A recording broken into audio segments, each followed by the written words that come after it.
I gave you everything. James never imagined that the place meant to protect him would become the place that quietly destroyed him.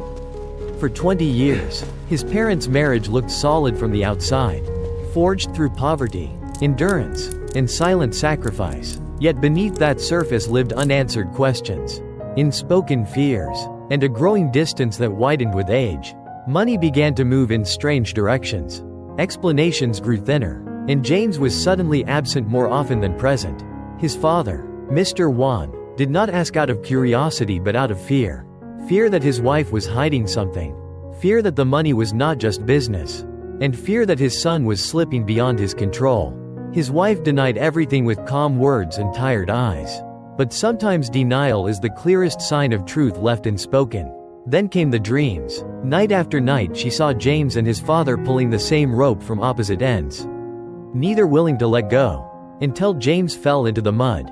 Broken and silent, she woke up shaking, asking whether her husband was hiding something about their son, warning that if anything happened to James and the truth was buried with it, she would never forgive him.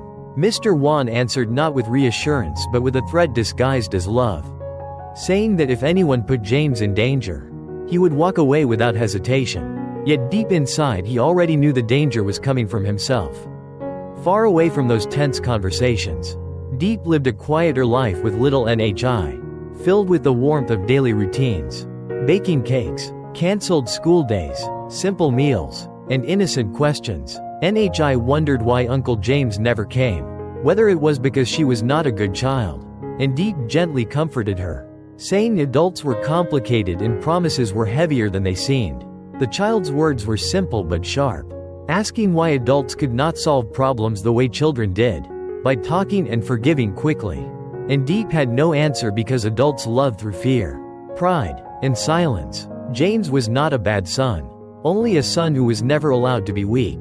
His father demanded strength but offered no understanding, control instead of warmth, and James left home not for money but to prove that he could exist without his father's shadow. That was when the trap slowly closed. James's arrest was not an accident, not a sudden misstep, but the result of carefully timed silence, withdrawn protection, and invisible hands guiding events to their inevitable outcome. Mr. Wan never directly harmed his son, but he stepped aside at the exact moment his presence could have saved him, believing that suffering would teach James obedience and reshape him into the man he wanted. To the world, James had failed. To his father, James was being taught a lesson. But to Deep, who eventually saw the full picture, the truth was unbearable. James had not lost everything because of his own mistakes, but because no one stood beside him when he needed it most.